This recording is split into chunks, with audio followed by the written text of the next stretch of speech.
Welcome in, everybody. I'm Bobby Burton, joined by Jerry Hamilton. Blake Monroe has to do some doctor's duties with his son this morning.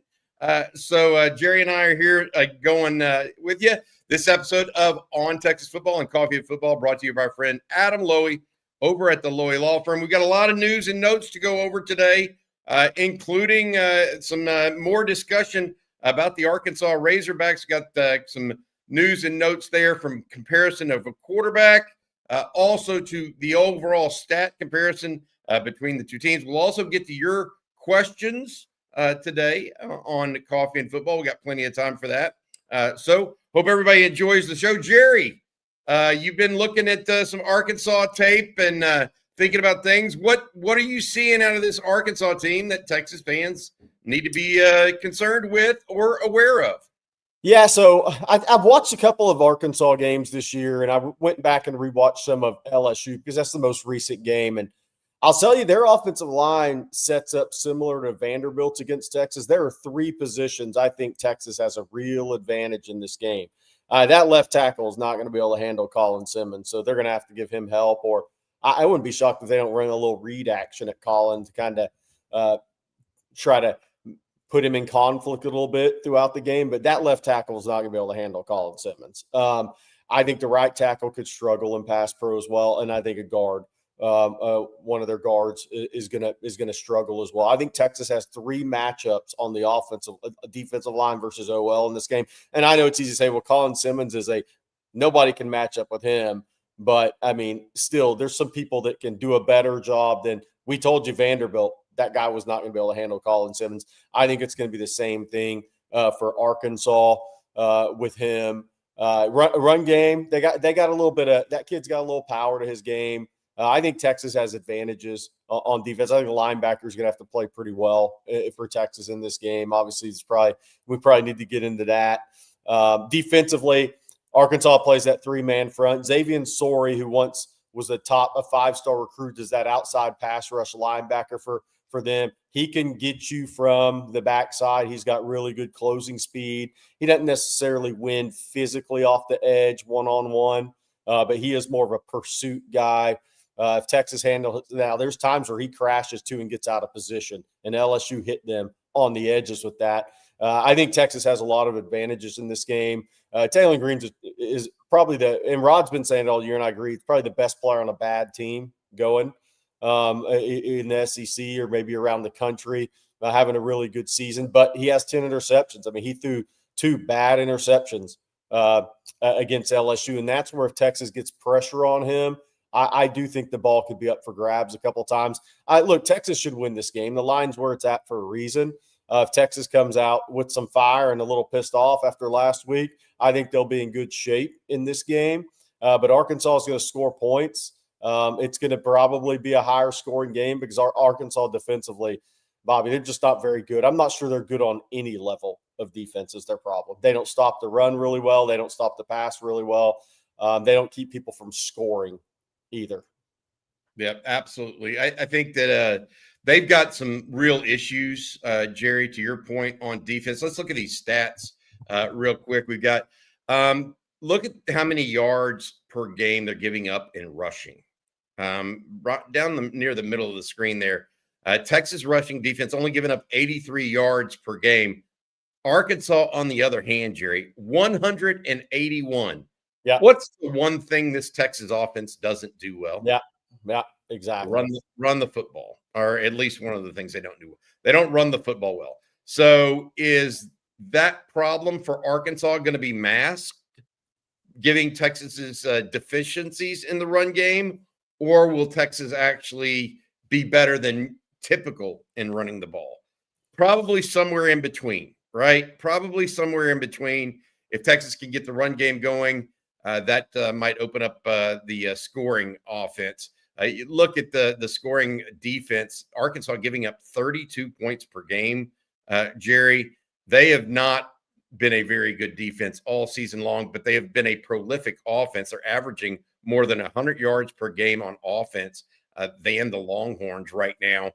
We'll see what all that means, but a lot of things to talk about here this morning as we get ready. I want to say thank you before we go to y'all's questions and talk a little bit more about this Arkansas game. I want to say thank you to our every Wednesday sponsor. That is Adam Lowy over at the Lowy Law Firm. Thank you, Adam, for your sponsorship of On Texas Football. If you've been injured in a car wreck, truck wreck, automobile accident of any kind, and think you might be due compensation, make sure you reach out to Adam and his team for a free, no strings attached consultation. That's loweylawfirm.com. Again, loweylawfirm.com. Adam, thank you so much for your sponsorship of On Texas Football. Jerry, other news and notes to get to today. There's a report out that Anthony Hill, the talented linebacker from Denton, may not be playing this weekend or is unlikely to play this weekend. Ryan Wingo was at practice yesterday, we believe. So we'll see how that turns out on the first injury report later tonight. But those are the two guys that we're looking for to see what might be going on with them. It sounds like Texas may get one and not the other in this matchup with Arkansas. What do you make of that injury list right there between those two? Yeah, look, I mean, I think that Anthony Hill, if he's not in this game, he could have had a lot of success rushing the passer. And I'm not sure you can really replace that with Anthony Hill. I think the Texas linebackers will be pressed in pass coverage a little bit in this game. Arkansas runs mostly out of 11 personnel. They do show some 12 personnel, or did last week against LSU. But I think the Texas linebackers against the run have to be really good this week because Washington's big, got a little power to him. He's got about 950 yards. He's 6'2", 225. Texas linebacker Anthony Hill will be missed as a pass rusher in this game because I really think he could have got home and created some havoc in this game opposite Colin Simmons. So I think that's where he'll be really missed in this game. I think that this is a good game for Ty Anthony Smith, though, because I'll say this. Taylor Green's going to get on the edges, whether he's under duress or whether it's designed. They roll the pocket, they move the pocket a little bit. I think they may throw a little read action. If they ever go to empty, it's been a lot of quarterback draw with Taylor Green. By the way, if you see empty, I'm not saying a lot. I don't know exact analytics. Texas has the exact analytics, but it's a big game for the linebackers. LaFau, Ty Anthony Smith. We'll see how that goes. But Anthony Hill, I think, could have a big impact rushing the passer in this game. Ryan Wingo. Look, I mean, Texas needs all their wide receivers in this game. Arkansas ran a ton of zone against LSU. LSU had guys open, especially LSU hit them in the middle of the field multiple times. But I think Texas needs, if they have all their weapons on offense out there, I think they're going to have some ability to make some plays in different ways against this Arkansas defense. Because Arkansas defense, if you handle Sorey, isn't a great pass rushing defense. They run that three-man front. Their nose guard's about 385, 380 when he's in the game. So, and he was on the field in some third downs on passing downs against LSU.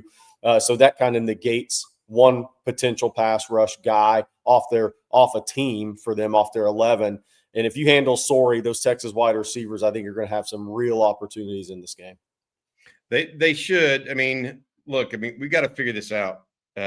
Texas, and I wrote this morning, Jerry.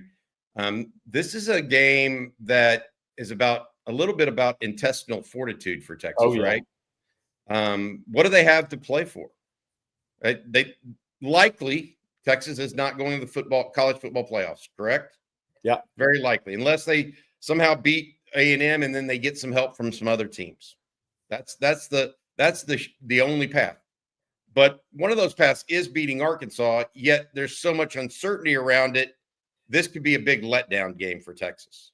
They've gone all season trying to get over the hump and be a playoff team. Now that looks like it's out of their reach. So what do they really have inside of themselves? What is that, like I said, intestinal fortitude? Arkansas has been playing this way all year. Their coach got fired in game 3 or 4. Yeah. So they're used to this kind of situation. Let's talk about that a little bit, if you don't mind.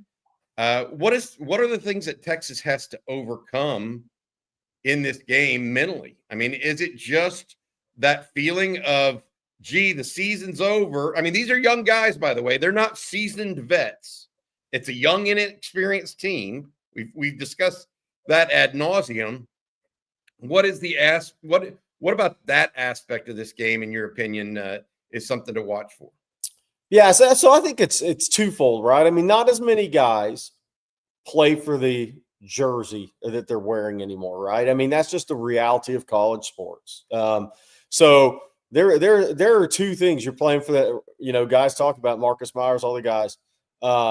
You're playing for the name on the back of your jersey as much as the front of your jersey these days, and you better be playing for the name on the back of your jersey in this game. This is competitive. How competitive are you truly when you put on these pads on Saturday at the school you're at? But I'll tell you a big one for all these kids nowadays, and we talked about it. Like every week, Ole Miss takes the field. They think Lane Kiffin is not going to be their coach next year. You know what you're playing for now? Your next NIL contract. There's something to be said for that, man. Guys who mail it in, these guys have to, and I don't think Texas players are mailing it in, but there is an extra component added to this in college sports now. You're playing for your next contract if you're not a senior. And I think that, whether that's the reason you play to the max level or not, it doesn't really matter to me, because I think I understand where college athletics has really changed. But I do think there should be, if your locker room cares about one another, Bobby, if your locker room truly cares about one another, this is where you rally together and say, we aren't going out like this. We aren't going out like this. But I'll say this about this game. Look, I think obviously Texas should win this football game at home, but Arkansas, every game has been almost a one-score game. Now, they may have been down 2 scores going into the fourth quarter, ended up losing by a score. The only time they've really been blown out is Notre Dame. So Arkansas is very accustomed, road or home in SEC play, to being in one-score games or games that go deep into the fourth quarter. So Texas better be ready for the fight, and they better take the fight to Arkansas, because one thing Arkansas can do is score. If they get going downhill on you and you get down a couple of touchdowns, then that doubt will creep in quickly. Texas is a better football team, but Bobby, I wrote a story Monday on Texas football. I said I think this is the biggest game for Steve Sarkisian now and now it's 7-3 since 2021, because this is the first time you say, okay, these kids are, and they've been tested this year after Florida.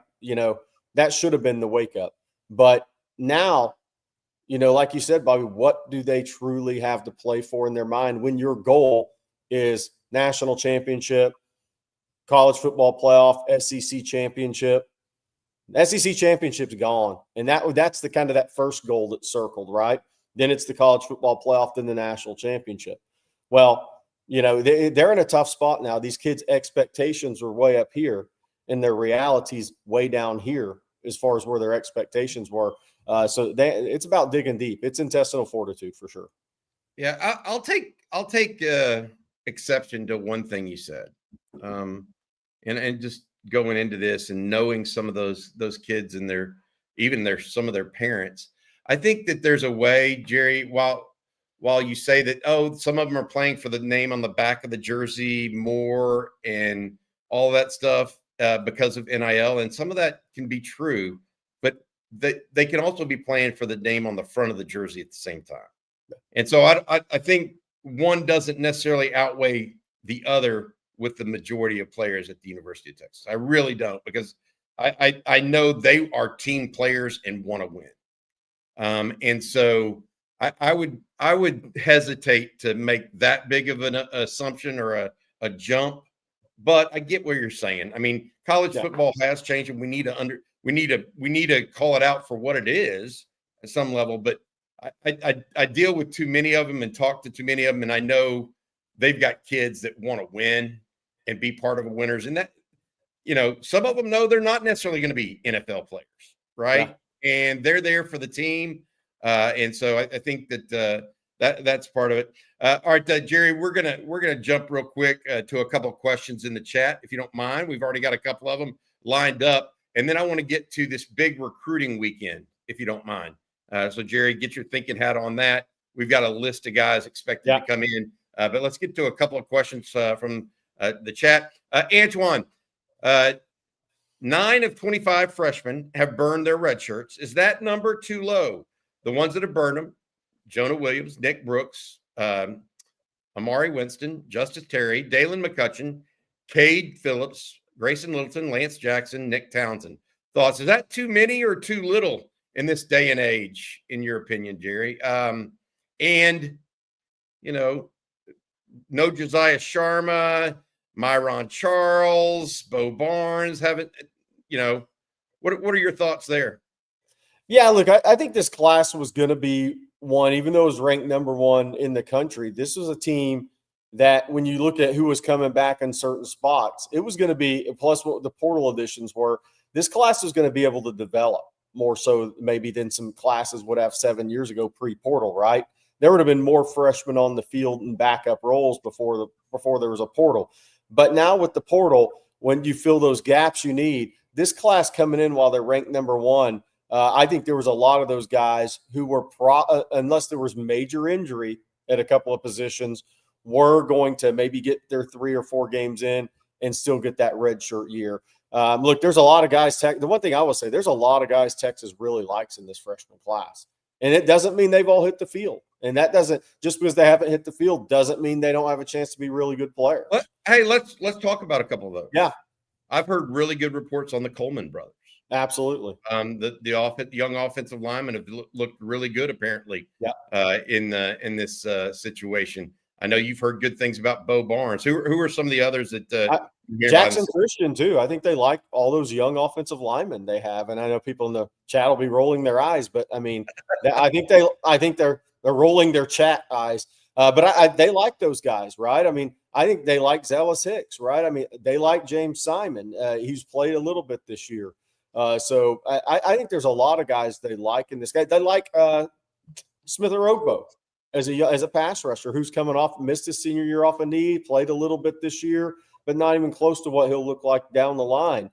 So I think there's a lot of guys they really like in this freshman class. KJ Lacey, he wasn't going to play this year, and meaningful unless there was major injury, but they really like KJ Lacey. So I think there's a lot of guys in this class they like. This class was ranked number one for a reason. These were a lot of nationally recruited players. Even the guys that may have not have been ranked as high.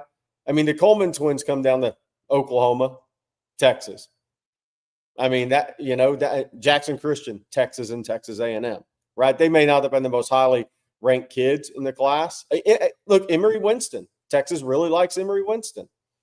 And he's shown pretty well when he's been on the field this year and in the spring. But he was a guy that, he wasn't the most highly rated guy, but they really like him. So all these guys can't be stars. This class was ranked where it was because there were a lot of highly ranked players. But the class, the depth of that class doesn't normally come from the guys that are ranked in the top 100 in America. The depth of a class like that normally comes from the guys that are ranked 300 to 400 in the country, and how those guys develop and how many of those guys actually end up being hits. I would say if there is one position that you circle and say, what are they going to do this offseason from this freshman class, it's the wide receiver group. Yeah. Because frankly, Dalen McCutcheon has found his way somehow, some way into the rotation. He's shown well enough to deserve some snaps, whereas Khalid Lockett, Jamie French, and even Michael Terry to this point, while Terry may be a little bit differently situated from the other two, have not. I'm kind of wondering what that portends for them at receiver going forward, but we'll have to wait and see, right, Jerry?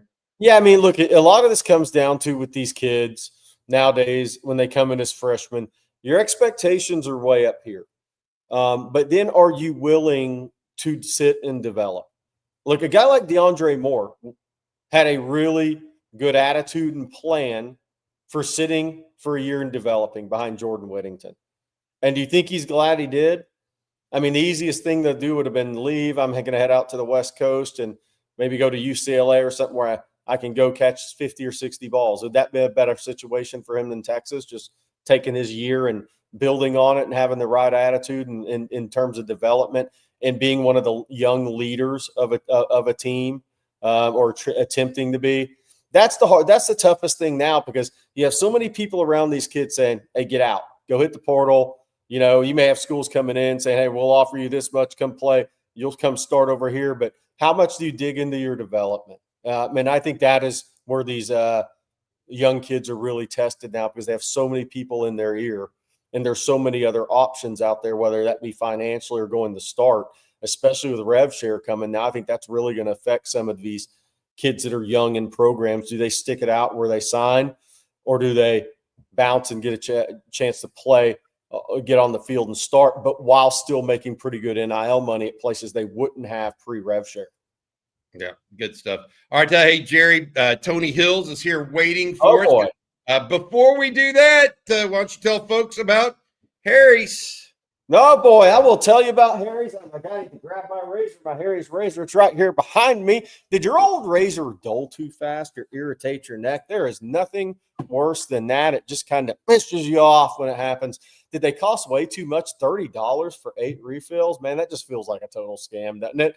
Here's why Harry's is the razor. Harry's is the heaviest razor handle ever made from metal, never plastic. It feels great. Like I say all the time, that golf club that feels good in your hand, this Harry's razor feels good in your hand. You trust it, designed to fit comfortably in your hand. Heavier handle means more control and a luxurious feel. Harry's doesn't just make razors either, even though I'm holding one. You got a full line of grooming essentials, from shave gel to body to deodorant to body wash, all thoughtfully made and priced to stock up. All of Harry blades are grooming products that can be delivered right to your door. Set your preferred schedule and never run out of blades again. For a limited time, our listeners can get Harry's Plus trial set for only $10 at harrys.com/ontexas. That set includes all new Harry's Razor Plus, 1 refined 5-blade cartridge, 2 ounces of foaming gel, and a travel cover to protect your blades on the go. Sounds like something you'd want to take on a Vaughn Lane ride to Austin. Just head to harrys.com/ontexas to claim this offer. After your purchase, they'll ask where you heard about them. You just say, OTF. That's a very simple answer. Hey, Jerry, while you're busy, I'm looking at Tony Hills in the background, sway back and forth. He's ready to go. Tell folks also about AG1, if you would. Yeah, look, after your clean shave, you want to put nutritious things in your body, man. You want to look good, feel good. You know what that Deion Sanders said: look good, feel good, play good. Look, Blake tells you about AG all the time. His morning routine where he'd wake up, take a bunch of vitamins and supplements, get the kids off to school, and then get ready for coffee and football. That busy morning routine changed when he heard about AG1 and they sent it to him. It's daily foundational nutrition in one single drink. Pretty much every nutrient you can think of is in this thing, with 5 probiotic strains and 75 plus vitamins and minerals. AG1 Next Gen replaces the need for a multivitamin, probiotics, and much more.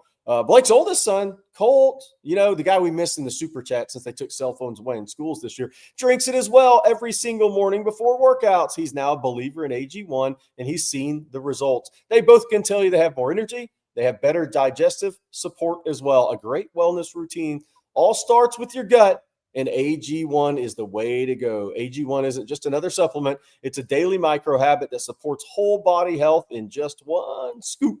Head to drinkag1.com/ontexas to get a free welcome kit, including a bottle of vitamin D and free AG1 travel packs when you first subscribe.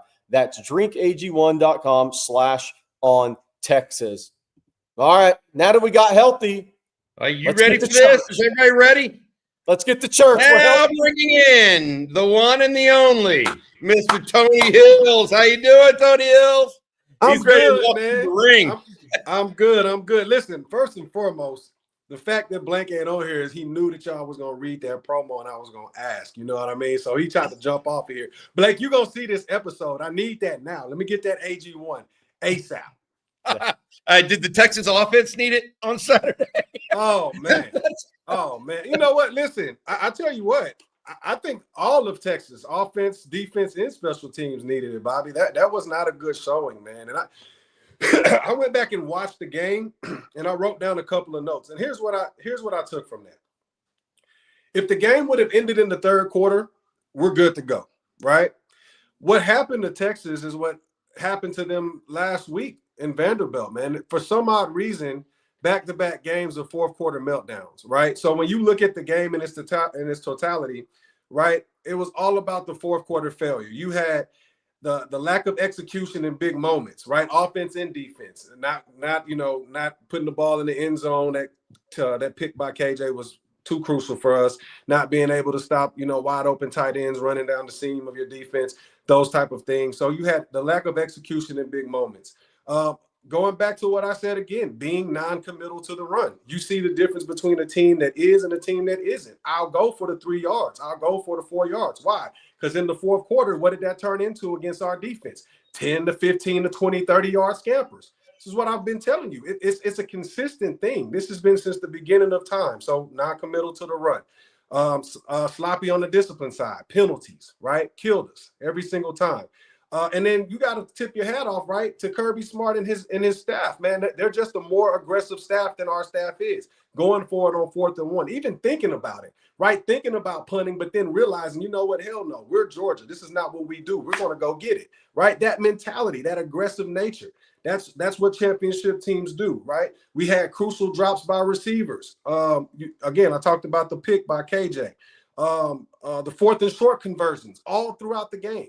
Right, if it's 4 down territory in Georgia's mind, and they're playing Texas in a game like that, that goes back into that aggressive nature.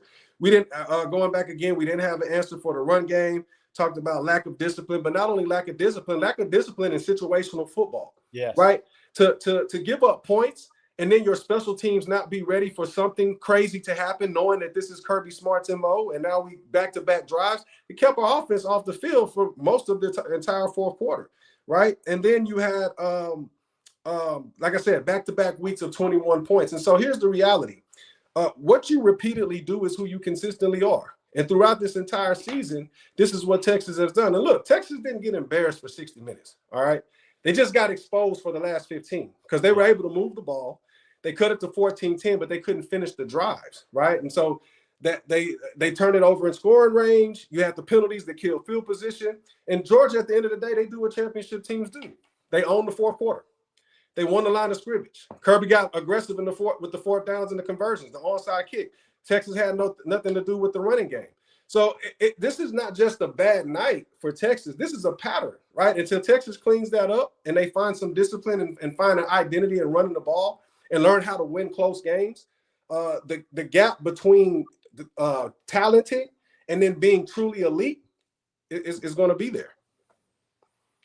Yeah, Tony. I mean, I think that's the thing that the fan base is really struggling with is the continual undisciplined feel and performance of the team, whether it's the big 3rd down drop on the first drive that should have been a touchdown. And how would that have changed that football game potentially? I don't know. Doesn't mean you're going to run the football, though. But then the continued penalties. It's just like it's the drops.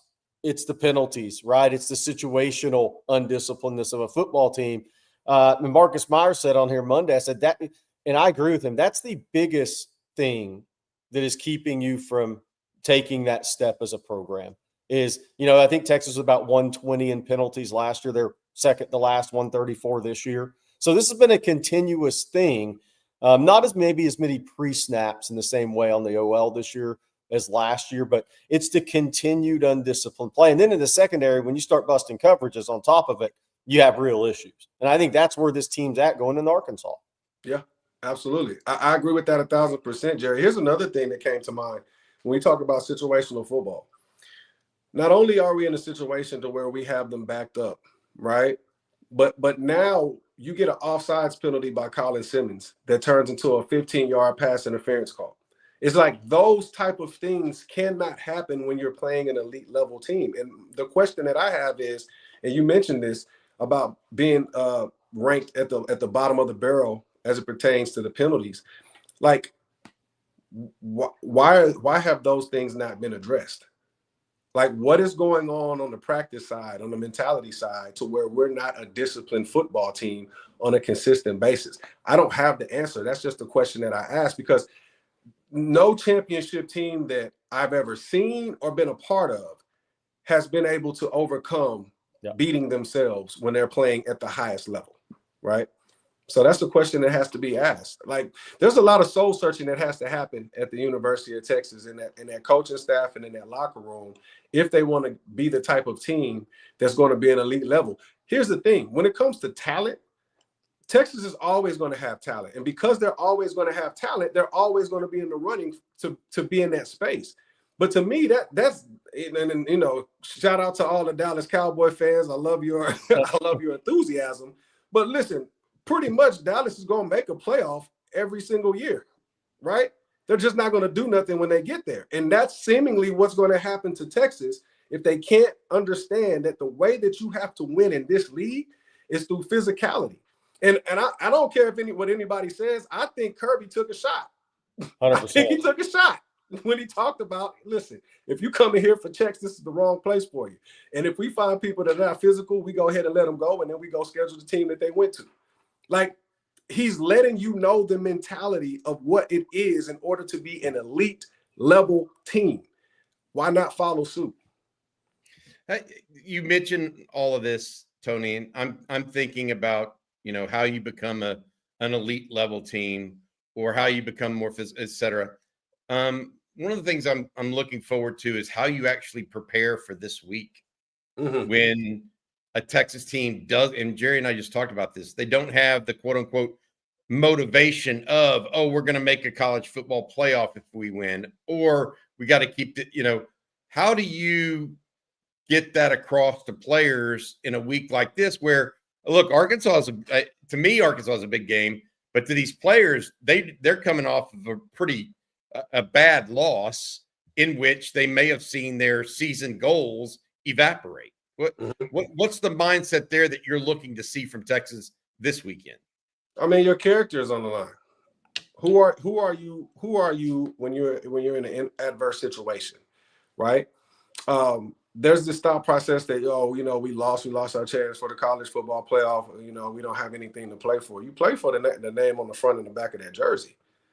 So I am interested to see how this game goes too, because it's gonna show me a lot about the mentality of individuals that's in that locker room. Are we only a get up when there's something on the line type of team, or are we a team that has set the standard? Look, I've been on teams where we underperformed, right? But at the end of the day, we looked at what was in front of us. All right, look, we're not going to be able to go to, you know, to compete for a national championship this year, but I'll be dang if we don't win 10 games, right? So, like, there's things to fight for, right? The building blocks. And look, this is a young team, so every game matters, right? So I believe, like, I want to know the type of people that we have in that locker room as it pertains to being able to overcome adversity. Right. I want to know the type of resolve that this coaching staff has as it pertains to overcome adversity. Because the last few years we've been riding high on the hog, right? And it didn't go the way that we wanted. You go from being a preseason number one to maybe not even making it to the playoffs. Okay. Well, how do we finish the season? Do we finish strong? And then we use that to build off of, and do we use this entire season as a motivational tool to move us going into next year? Right. And again, you got Arkansas that you need to take care of. And then you got A&M, who's a formidable opponent, to be able to make a statement on national television at your house. There's still things to play for. Yeah. Yeah. Hey, Tony, how excited were you watching that first offensive drive by Texas? Because they were running the football with success. They ran it like 5 times for 30 yards.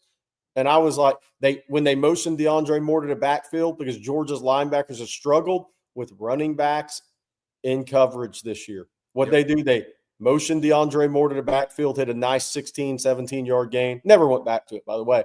But how excited were you in that first drive? Did you think, maybe we are going to run this football today a little bit and stick with this run and come out here to prove a point a little bit? No, I never thought that. No. Because the reality is that Texas, I love this thought process where they say Texas can't run the football. No, that's not the problem. Because of what you just talked about, Jerry. They were able to run the football. Texas has a committal problem. They're not committed to running the football. If I don't see big explosive plays on the first couple of runs, and I'm going to just throw it out the window and here we go slinging this thing all over the field. You can do that. And that might work in the Pac-12. That doesn't work here. And it's like you keep saying the same thing. And I don't know, man. Sometimes people got to keep touching the stove before they realize that it's hot, you know. But I'm going to tell you right now, like I said, Texas has to do some soul searching, like the coaching staff and the players, but really the coaching staff. You can't talk to me about being physical But then when it comes time to play physical, you do everything opposite of what physicality is. You do everything opposite of what being aggressive is. I think, what was the slogan when it came in? All gas, no brakes. What car are we driving? Because is this a Tesla? You know, because it's not 93. Are we 87? Are we regular?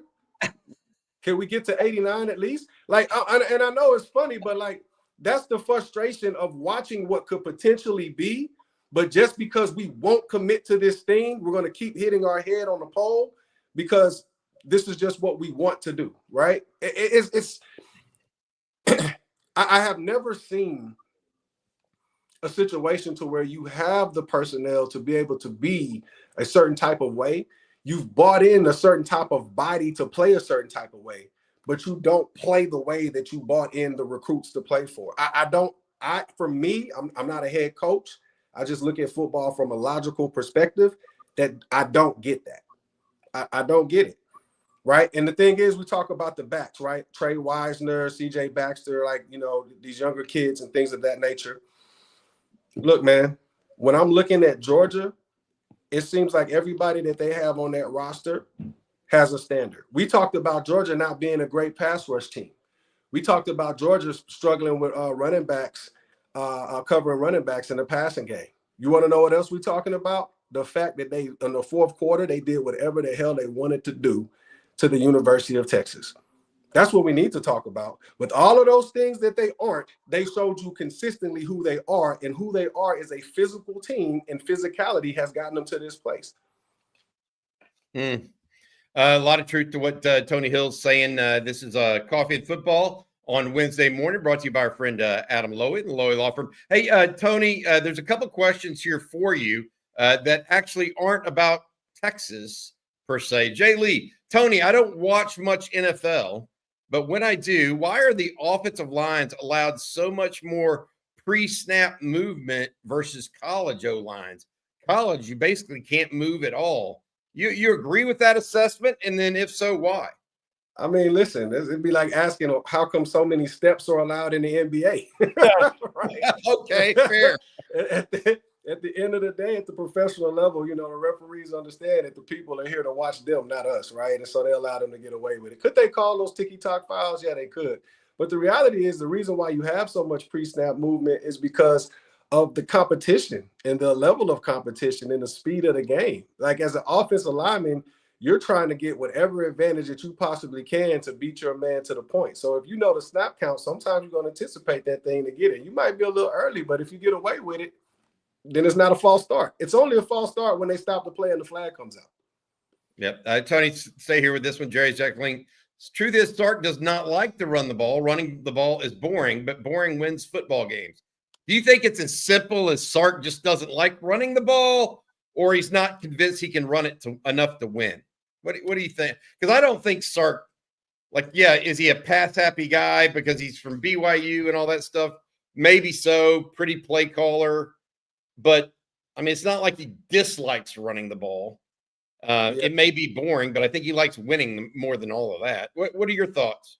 Yeah, you know, if I wouldn't have had the experience of being coached by Jason Garrett, who was also a quarterback-minded offensive coordinator who brought in Scott Linehan, and in 2014 we led the league in rushing, I would easily go to the easier thing of saying, you know, he's a quarterback. Of course he wants to sling the ball around. That's not it. I don't think it's a like thing. I just truly believe that he's just not committed to it, right? And I don't believe that he doesn't understand it. I do believe that he understands it. But what I've seen with the modern day offensive coordinators is that they are enamored with explosive plays, enamored with it. And it's like trying to build a house without building the foundation. The explosive plays that Georgia had for 3 quarters, Georgia was pretty much bottled up. Right? Yeah, but and you want to know why they did that? Because that's the defense that Texas played. We're going to see if you sit down and have the patience to take what we give you. Well, they did. 24 for 29, 3-4 touchdowns, 1 rushing. They did have the patience.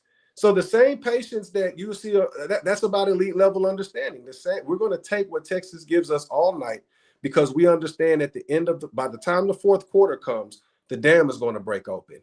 And if you go back and you watch these games, even when Texas has played Georgia tough, like you got the SEC championship, they got totally embarrassed at home, right? And they came back and wanted to make up for the SEC championship. It still came down to there's not a point in the game, whether it's a tight game or the game getting the way of us, that you look at Texas and say, they're going to make the stand here in situational football. That's not the feeling that I have when I watch Texas. I'm just hoping they don't do something to shoot themselves in the foot. And that's what they've shown. And that's the reason why I said what you repeatedly do is who you consistently are. Like, they've shown that throughout the entire season. So why would I think now that they're playing this elite level team and they have these eyes? Yeah, they're going to go play hard, but you're going to revert back to who you are, right? So to answer the question, I think that Sark's just not committed to running the ball, because he's more committed to wanting to have explosive plays, which I get, it scores points. But what you don't realize is that I can get those same explosive plays, control the line of scrimmage, control the time of possession, and control the tempo of the game.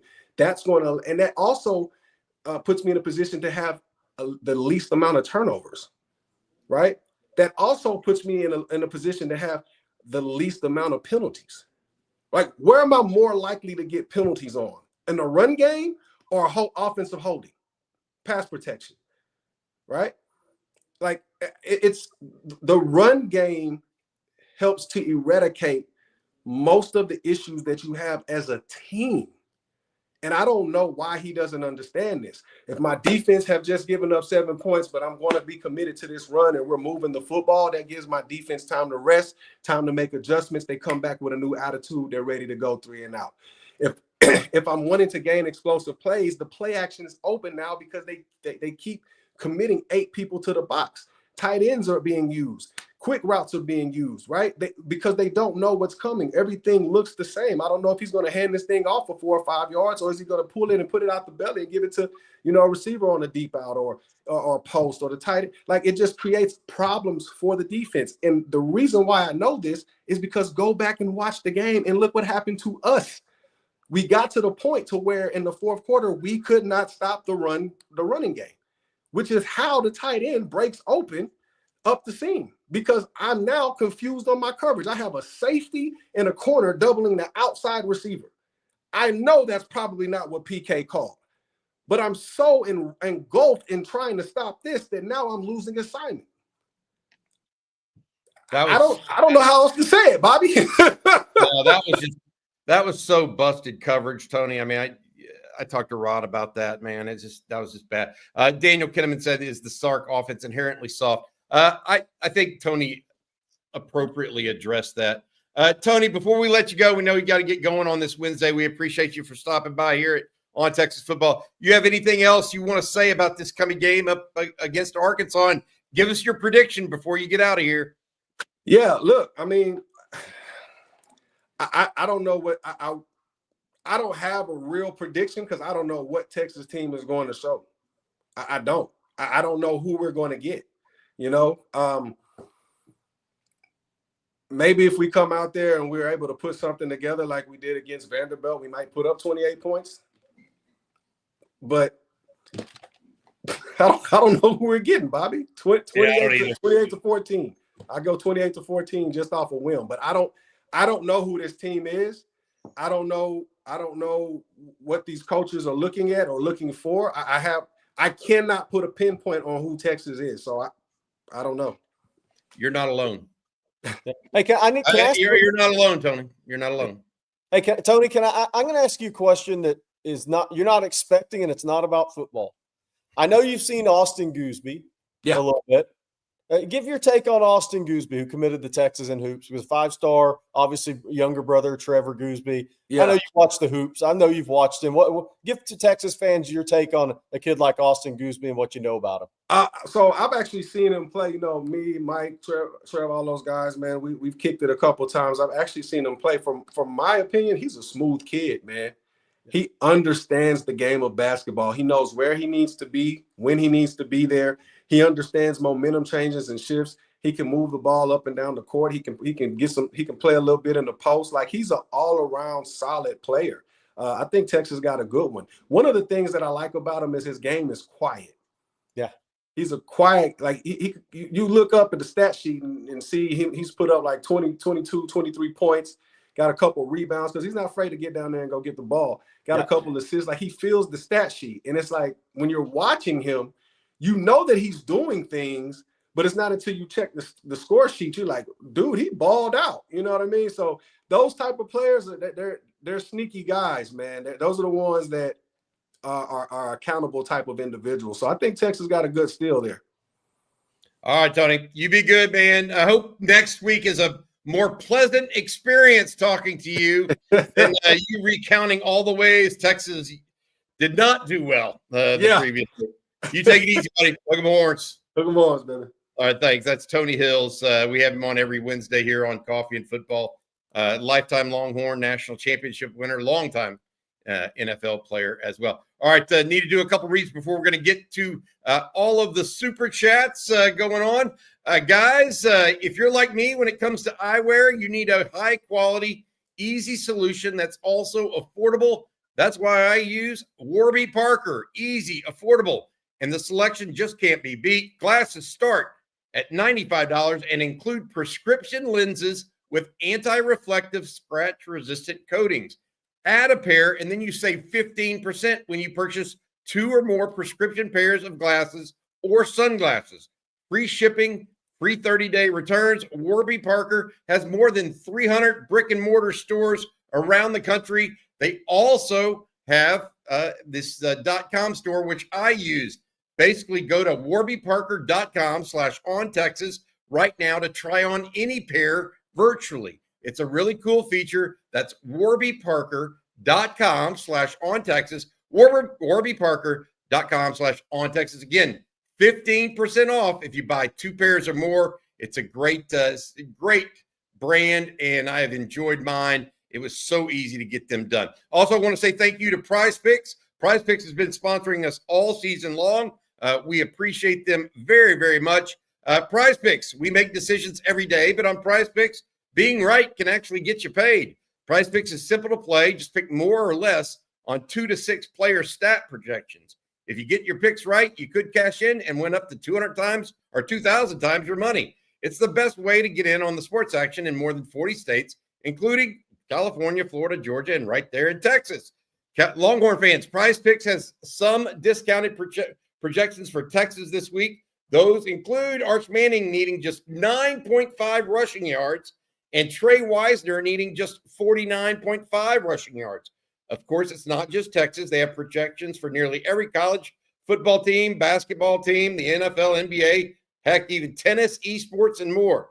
Make your own picks in less than 60 seconds and turn your sports opinion into real money. Download the Prize Picks app today and use code ONTEXAS to get $50 in lineups after you play your first $5 lineup. That's code ONTEXAS to get $50 in lineups after you play your first $5 lineup. Prize Picks, it's good to be right, and it pays. It pays, Jerry Hamilton. Yes, it does. All right, let's go back to the chat line. Actually, before we go to the chat line, Jerry, I promised folks before Tony came on that we were going to get to recruiting. Let's do that now. I want to say, first of all, our CJ Vogel is actually at the Georgetown morning practice right now. There's 2 players from Georgetown High School that are going to be visiting Texas this weekend. CJ will have a report from Georgetown High School later this morning on Texas Football. But, Jerry, I'm going to let you take it away here. These are the official visitors set up for this weekend. Yeah, obviously the first 2 are big guys to get in. Bryson Martinez. I was at East Extension last week to see him, the LSU commit. Richard Anderson, who I think may be the best D-line prospect, D-line prospect in the country. Another LSU commit. He's a 5-star guy. Bryson Martinez, top 150 guy in the country, probably right around 100 inside that. So, I mean, they're both big-time guys. And it's going to be so interesting because Martinez made the unofficial visit with his mom, a couple of family members they loved that set up the OV. It's really Texas or LSU for Martinez, unless somebody's entered the picture as of Tuesday night. Richard Anderson, pretty much the same thing there. So that's going to be interesting because the timing, these kids both of them are scheduled to be midterm graduates. Signing day, what are we looking at, 15, 16 days away at this point? Those kids have a little pressure on them, a little more pressure than some of the other kids on this list because they don't have a head coach at LSU. And they don't know when they're going to have a head coach at LSU. And LSU can try to tell them all they want, hey, we're going to have our guy in place, or hey, just wait and sign late. These kids are midterm graduates. I mean, so maybe not enroll early. Yeah. Jerry, let's talk about Martinez. If we're not going right straight down the list, and you're going to talk about, I had a question for you on him. All right, Martinez, I was told, and tell me if this checks out. Right now, some LSU commits, because they're not necessarily going to have a coach, are being told, hey, wait until the spring, wait until February, the February signing period to sign, and don't enroll early at the school of your choice. And Texas is saying, no, come early. We want you right away. Is that part of the predicament teams like LSU are having right now? Because they don't have a coach, they don't know what to even say to these guys that are early enrollees right now almost. Yeah, no, that's it. I mean, that's what I was getting at with these two guys is that's what LSU, Frank Wilson, the collective, whatever, is trying to get these guys to do. But they don't. They're trying to get them to delay their signing until February, so they don't even come until the summer. Yeah. That seems like a telling those kids, hey, wait a minute, we got to wait instead of come early. And I don't think it'll work, right? I think that's, you're having to try to hold this thing, the dam from breaking, recruiting as long as possible if you're LSU right now. And they're doing what anybody else would do, right? Because Martinez has been a basketball player at East Ascension, and he didn't decide a year ago that he was going to be an early graduate, right? So this is one of those things where, at first when Brian Kelly was fired, Martinez and somebody on that staff at East Ascension told me last week he considered just not enrolling early then, and he almost shut the thing down and said, I'll just play basketball my senior year. But he'd done all the work. These kids have done all the work to get to this point where they can graduate early and then get on that NIL clock, right, and go through spring practice and try to be able to play as a freshman. So it's the same with both of these guys. By the way, Richard Anderson will be making a visit with Hayward Howard Jr., obviously the Texas commitment. He'll be coming in. They play a Friday playoff game. So those two guys, we've covered the LSU guys.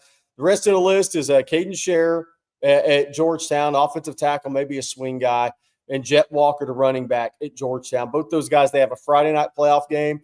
They'll arrive for their OVs late Friday night or early Saturday morning.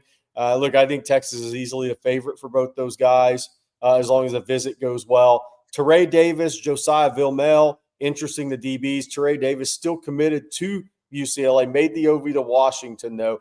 Now Texas this weekend, probably one of those two schools unless UCLA hires a coach before signing day that he gets with a little bit, Josiah Vilmel, very interesting. For those that haven't heard me talk about his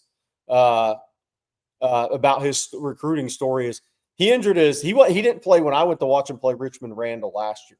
And I knew they had a fast kid, and he didn't play in that game, so I'd never seen him play in person. There was no junior tape on him really.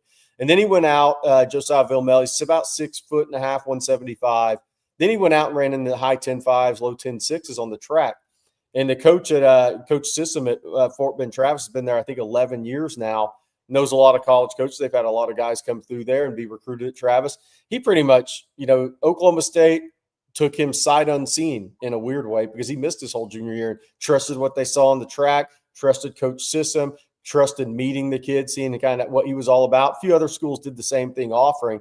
But when Mike Gundy was fired then, and his senior tape got out and it was pretty good for a kid that missed his whole junior year and has a lot of upside, can really run, then people started offering him. Arizona State brought him in for an OV. Baylor brought him in for an OV. Arizona, he canceled U of H for Texas this weekend. I think Texas is a team to beat if the visit goes well. Then Charlie Gillette, the tight end who committed without visiting Texas when they offered him, decommitted from Minnesota that day, committed to Texas. He's scheduled to be in this week. And we think there may be 2 or 3 other guys that potentially come in as well. This is probably not the full list, right? There'll be a couple of late additions on Thursday as they kind of try to work through some plans, or somebody's asking about Zion Ely. I think that's more of a hopeful situation on Zion Ely, kind of see where that goes. Mike Loxley just got an extension at Maryland for what that's worth. A lot of that's probably for recruiting purposes now that they have rev share too.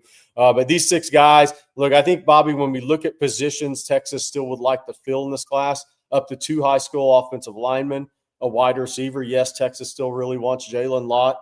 Running back, there you see Jet Walker, and it preferably be a bigger back, and that's what Jet Walker is. They filled tight end with Charlie Gillette. Then an interior defensive lineman. They would like one more guy. They're still talking to Kendall Gerville. We'll see if he shows up before signing day. Edge, Texas would like one more edge. Obviously Zion Ely's out there. Jamarion Carlton's out there. Was at a game recently. Texas has taken a look at some JUCOs there, as they have on the interior defensive line. DB, linebacker, that's kind of my question right now. There's not a linebacker that's truly emerging right now, and Texas did want a 3rd high school linebacker in this class, so they may just choose to go portal in that direction more so. And then defensive back, I think Texas would take 2 more. I think if Torrey Davis and Joshua Vilmel, if the visits go well this week, it's really these guys' first time on campus with the full staff. I think Texas would probably take both of those guys, Bobby. Agree with that. There are going to be some unofficial visitors as well, to Jerry's point that we are awaiting, I guess is the best way to put it. That's good stuff, Jerry. Appreciate you breaking down all that recruiting for everybody. If you have more questions, put them in the chat. We will try to get to them. Hey, Jerry, let's go back to some other conversations here. Jose Siciliano, Jerry and Bobby, you think it's weird to be more worried about Arkansas than little brother? Taylor Green is a good QB on a bad team. Marcel Reed is a walking turnover waiting to happen. I don't think it's weird to be more concerned about Arkansas. I mean, it's the game that's this week. Yeah. I mean, look, I think we're going to have plenty of time to talk about A&M next week, and we're going to talk about them a lot. Yeah. And I actually think it'll be like we spent most of this week, early in the week, maybe to our own chagrin, talking about Georgia too much. It was like a 48-hour Georgia hangover before we really started talking about Arkansas, right, Jerry? So yeah. I think that it's just where they sit on the schedule right now, Jose. This one from Freelance Society. Still think Hill, Muhammad, and McDonald go pro after this season. Curious what they decide to do if Texas plays in an okay bowl game. I think Anthony Hill's definitely gone. The other 2, I think they're probably going to wait to see what their grades come back.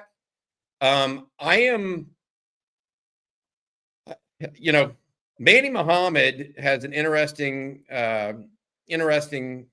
question ahead of him because I don't know how well he's going to run, Jerry.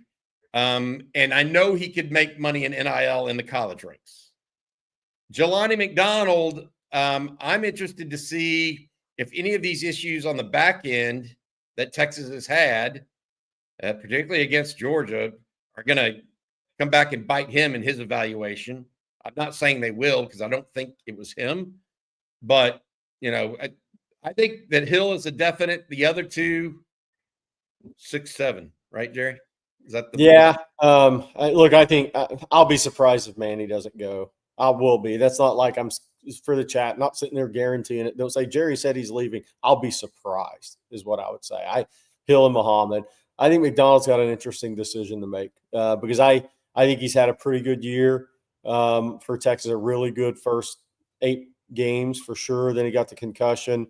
I think he will test extremely well. I think he's a guy that can go to the combine, get invited to the combine if he comes out and elevate his stock even more than where it is if he were to put his name in the draft. So those guys have some interesting decisions to make, but I think I'd be surprised, obviously, if Muhammad was back.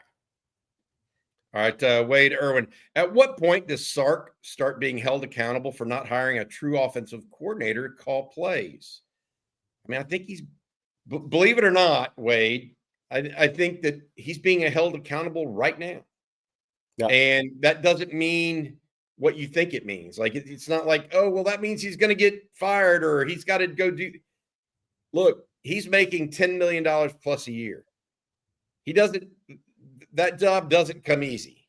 If it were a true, where it was just if he hadn't made 2 consecutive college football playoffs as the offensive coordinator, you guys would probably be onto something here. But you can't throw away the past when considering all of what he's brought to the table. And he is being held accountable to act like Chris Del Conte or other members in power at the University of Texas aren't considering things like this. It's they're considering all aspects and always will. But you got to think that he is being held accountable. That's maybe not the right word. I mean, I think that, he needs to decide what he wants to do in the offseason. And he may have already decided this, and he's just not saying yet, by the way.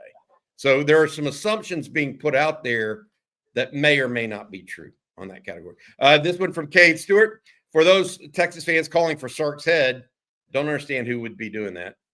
Be careful what you wish for. Must have missed 2010 to 2020 seasons. This is a young Texas team with number one freshman class. The sky isn't falling. Hook them. It's not just the number one freshman class. They had 2 good classes in a row, or 3 really good classes in a row. I think that this team now, you forward this junior class, and if they can keep a Muhammad or a McDonald, Jerry, they're going to be older next year and just as talented, if not more so, as long as they can keep what they got from going into the portal.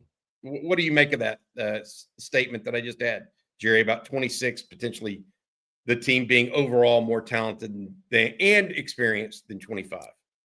Yeah, I'd agree with that. I don't think Texas lacks talent. I'm with Tony. I mean, I think Texas is a very talented team. Now, some of those guys haven't hit the field yet. So I think that's kind of part of the problem is when those guys are going to have bigger roles next year, hit the field for the first time in some cases next year. Some of those younger guys obviously are going to have 13, 14 games of experience under their belt. I think Texas is, unless something falls apart late, going to sign a really good class behind it once again. So they're going to keep adding there. You're going to add in the portal. And look, I thought, are there a couple of positions Texas would say, we wish we'd have had back? Everybody does that in the portal. Like we should have gone after this on top of. But the guys they took in the portal this last year have been really good for them. And you would expect Texas to do that once again. So, I don't know what to tell you. If Arch Manning in second year isn't starting, Colin Simmons is his final year of college football, this team's going to come off a year that they were not expecting. If that doesn't add some fuel to the fire, you got issues that aren't going to be fixed through recruiting at that point. This team obviously should be a better team, but it kind of goes back to one of the things we've said. You got to play with discipline. I mean, you got to be a disciplined football team, else it doesn't matter how much talent you have. You got to put the right pieces together, and it starts with being a more disciplined football team than you have been. And discipline isn't just about penalties, as Jerry Jack Links kind of points out. You know how it's just about as many penalties. Texas A&M, both teams average about 8 a game. There's some truth in that. The question I have is, even though those teams average 8 a game, is A&M averaging as many drop passes? Is A&M scoring more in the red zone, have a higher red zone efficiency? What is A&M's third down percentage? The situational penalties in a game. Yeah, I mean, just there's elements there. So I think he's right. Penalties are one thing. Penalties can be a marker for undisciplined play, but it's not the only element of undisciplined play. So that would be my comment. Roy Hinojosa, if Texas can't get up for any game, then you recruited the wrong players or our culture is rotten. Is that what is being said on this show? I would say this. It's not that a culture is rotten. I've been a part of teams that were good culture teams. And look, some games you get up for, some games you don't. I think it's more being a 20-year-old than it is a grizzled veteran that knows you have to get up every day and go to work and being used to that for 20 years. Yeah. Jerry, good teams have had bad. Texas, the Texas national championship team did not get out of bed real well against Oklahoma State. Yeah. So, the thing is, how does it end? And so you're going to have up and downs. The question is, do you minimize those? And I think when you say the culture is rotten. It's too far. The culture can have chinks in the armor, or there could be certain players that are unhappy. Yeah. But I don't think it speaks to the entire culture of everybody involved. What do you think, Jerry? So I want to look at this Arkansas game and how this Arkansas game has changed from early in the season or even midpoint in the season to going into this game right now. This is, Roy, where I do think it, and Tony spoke to this, Marcus has said something in the chat, and other people have said something in the chat. This game's changed a lot because if you were sitting here at even 8-2 right now, and you're ranked 8 in the college football playoff, nobody's going to question. Some people say, well, that makes it a trap game, right? But you have everything out in front of you. So that changes the game. But that one loss, that 7-3 coming off of the way that Georgia game is, that was like 2 or 3 gut punches coming off of that game. I think it's really a testing game in that regard. You better bring your best effort. Whatever that best effort you have in the tank is as a team, it better show against Arkansas. Because if you're 9-1 or 8-2 right now, could you get emotionally up for Arkansas looking at with A&M the next game? It's human nature, probably not. But now you should feel, you should want to go out and try to prove a point. You should be looking at Arkansas like it was, I don't know, pick the best team you've ever seen. That's what that team should look like in your eyes this week. But after last week and the way that game ended, that's just, that's just the reality of this for me. And that's what I'm looking for. I don't care if Texas wins this game by 3, 5, 11, or 17. I don't care what the scoreboard says. I care about what I see throughout this game. That's going to tell me what I want to know. Yeah. Texas Jasper, undisciplined play has been consistent over the last 2 years. Beat ourselves for at least 2 years. They were 13-3 last year, guys. Not just young players, common with older, experienced players as well. In my opinion, and this is what I wanted to get at part of this, because I think there's an element of this. In my opinion, too many complicated plays. Too many complicated. I will say this. I think that the offensive line at times is asked to pass protect in some awkward ways where you pull a guard to protect against a backside defensive end that frankly is not necessarily a real good matchup. What do you make of this? Is undisciplined play brought on, Jerry, by too many complicated plays, especially in particularly on offense here? Yeah, look, it's hard for me to say that because this has been one of those crazy seasons for me. When Sark dials something up, it's a drop. Arch early in the season makes a horrible throw. Yeah. Right. So everything kind of melds together in a bad way. Right. It's like you just can't get out of your own way. How many times can you stub the same toe that's swollen and bleeding everywhere? Right. And you're out of Band-Aids and you have to go to emergency care. And they said, you should have been here weeks ago. What are you doing? Well, you just saw the same thing against Georgia. Again, it's so when Sark dials up something that you're like, wow, that was really good. That's what you liked about Sark. Balls dropped, bad throw, somebody misses a block. But it all falls on the head coach and his staff, to be clear. Then I think the frustrating part is too complicated plays. They ran a very simple play against Georgia. DeAndre Moore motions to the backfield as a running back. Pretty simple play design to take advantage of a Georgia linebackers who struggle against running backs catching the football out of the backfield. 16-yard gain, don't go back to it. So, I don't know. I think it's been a really rough year because, that big toe's bloody. It's been bleeding for weeks, and you need to amputate it, but you can't. You got 2 weeks left. You got 2 or 3 games left.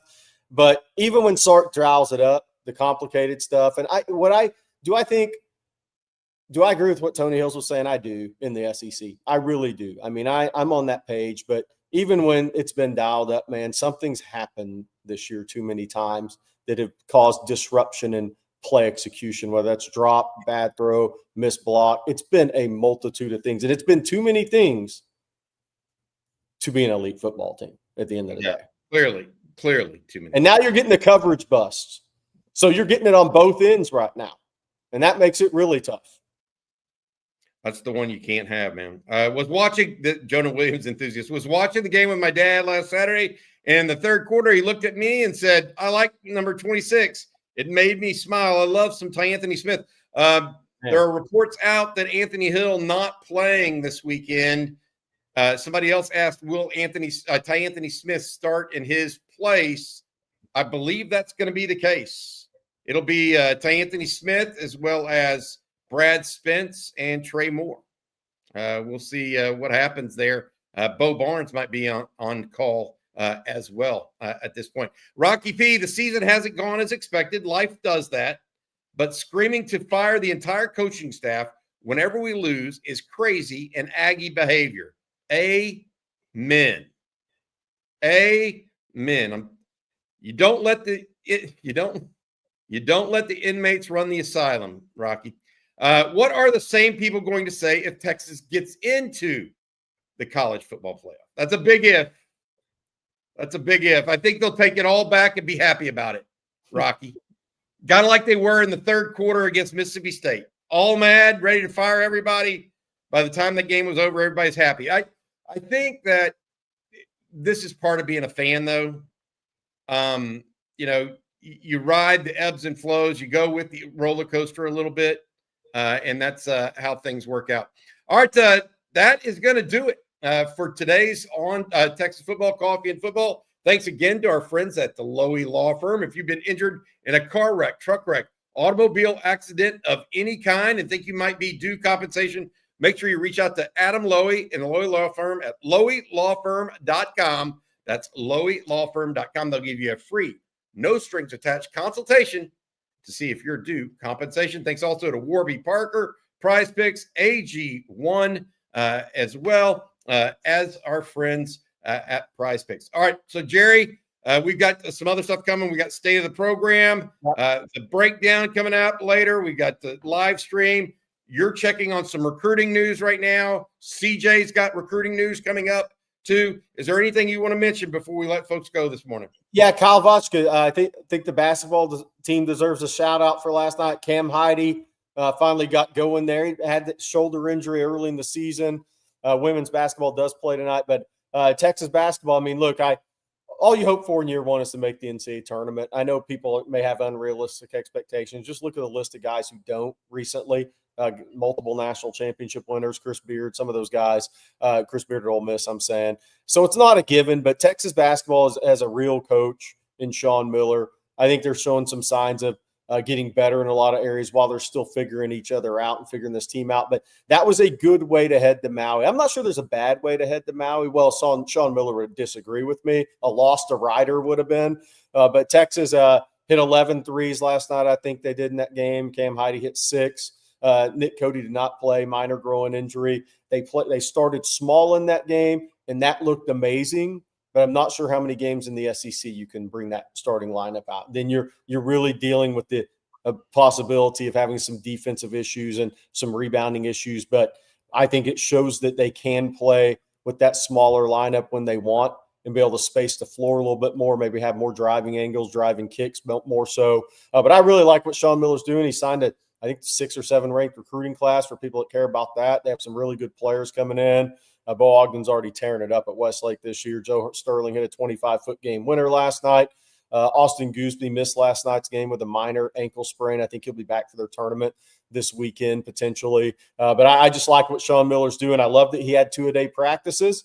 Sunday, after a very bad game against Kansas City, every team has stinkers. He didn't rest on it. He said, guys, 2-a-day practice Sunday. How do you like that? We're going to do it my way, and we're going to start getting better now. All right. Good stuff. All right. We'll be back a little bit later today. For Jerry Hamilton, I'm Bobby Burton. Thanks for watching. Blake Monroe will be back tomorrow. Hook 'em horns.